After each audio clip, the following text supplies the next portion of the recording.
Celle-ci, dans la salle à manger, l'an passé, elle mesurait à peu près 1 à 2 mm. Maintenant, elle en fait le double, voire le triple, autour des fenêtres. Et c'est comme ça dans toute la maison de Cynthia, un pavillon des années 50 qui n'avait jamais présenté la moindre fissure jusqu'au printemps 2015. Et depuis, de quelques micro-fissures, on est passé à de grandes lézardes sur tous les murs. Des experts sont passés, il y en aurait pour au moins 60 000 € de travaux. Il y a un danger ?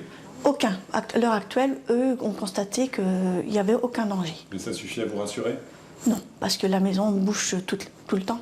Cynthia a systématiquement déclaré ses dégâts auprès de la mairie, mais pour l'instant, le classement en état de catastrophe naturelle a toujours été refusé. Comme tout le monde, on achète un bien qui, en principe, revient à nos enfants.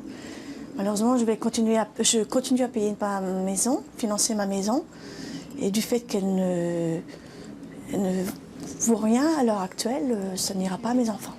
Et pourtant, elle n'est pas la seule dans cette situation. La maison voisine est en train de subir le même sort. Tu vois, ça se relève ici, là c'est carrément décelé aussi, enfin bon voilà. Toutes les maisons sont touchées quasiment dans le quartier, à plus ou moins grande importance, mais après, ben voilà, certains ont fait des déclarations, d'autres au niveau des assurances ou pas, mais c'est vrai qu'il y a énormément de maisons touchées, oui, ça c'est sûr.